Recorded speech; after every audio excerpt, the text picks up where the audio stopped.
طب يا ابني ما كنا قعدنا في اي قهوه بدل القعده على الرصيف دي؟ اخرس يا عم، انت مش وابه اللي يقعد على قهاوي. قعدة الرصيف اللي مش عاجباك دي لازم تفخر بيها، دي قعدة الشباب المكافح اللي زينا كده. انا عمري ما ضيع لحظة من عمري على قهوة.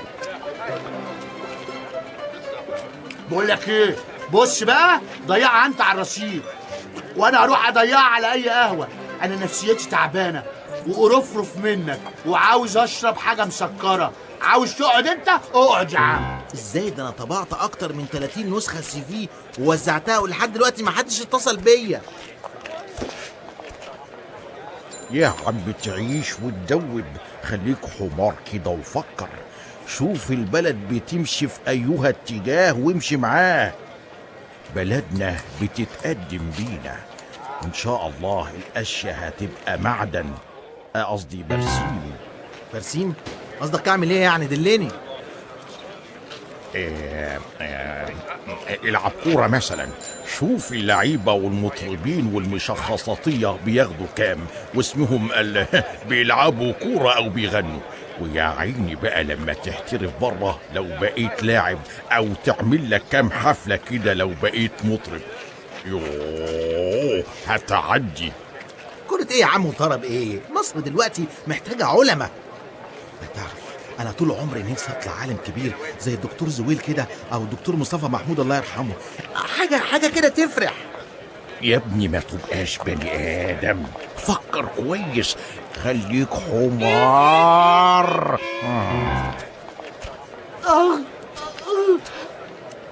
منك لله، رحت وخدت فلوس معاك بعد ما قعدت على القهوه وكلت وشربت. بدب ايدي في جيبي ما لقيتش فلوس. وبعدين قفايا دفع لي الحساب ومراخيني دفعت البقشيش. معلش يا ممس، ما انت متعود على كده يا راجل. معلش حصل خير، ما كنتش اقصد. يلا اسند عليا، تعالى. ها سيبك من العلقه اللي كلتها، هنعمل ايه يا وابو في الموضوع بتاعنا؟ بقول لك ايه، ما تعرفش تتصرف في قرشين من ابوك يا ممس؟ خد من ابوك انت فلوس، انا عن نفسي اقعد في البيت طول عمري واحسن اساعد ماما في المطبخ. ابويا حاضر، هحاول محاولة طلوع القمر على السلم، ربنا يستر. وعليكم السلام ورحمة الله وبركاته. ايه ده؟ يا دول ابوك معلقك كده ليه؟ عادي، كنت عاوز فلوس عشان اخد درس خصوصي. بس عرفت، ما تكملش، الله يبشرك بالخير. بقولك ايه، بس ابقى خلي ماما تحط لي في السبت سندوتشين وازازة مية.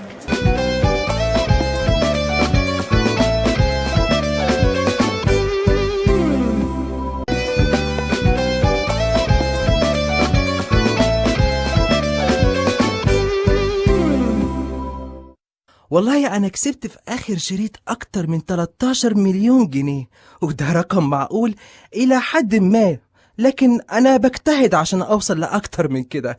بحبكوا والله. ماما، المليون جنيه دي تبقى قد ايه؟ فلوس كتير كتير قوي. يعني قد ايه؟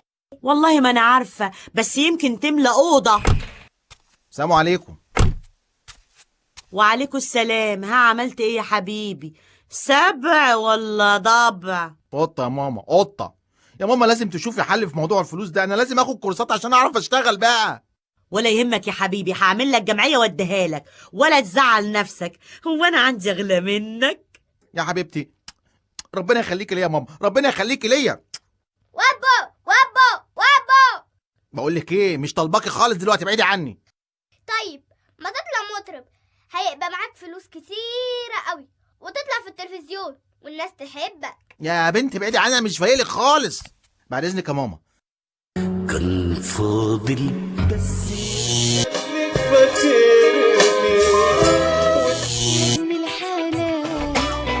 يوه، هي الناس ما وراهاش حاجه غير الغنى غنى غنى غنى. ايه ده؟ قبل ما تحلم فوق احلم وانت فايق، قبل ما تطلع فوق انزل للحقايق.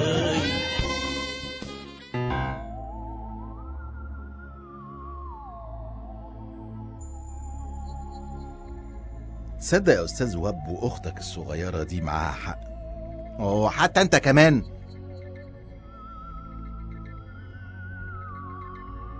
بص بقى من الاخر، هو الغنى ما بيحتاجش مجهود. يا عم غنى ايه بس؟ وبعدين انت شايف اهو صوتي وحش جدا. طب والجهاز بيعمل ايه؟ جهاز؟ لا يا عم انا خايف، جرب في اي حد الا انا، افرض ما عرفتش هرجع نفسي تاني. وترجع نفسك ليه؟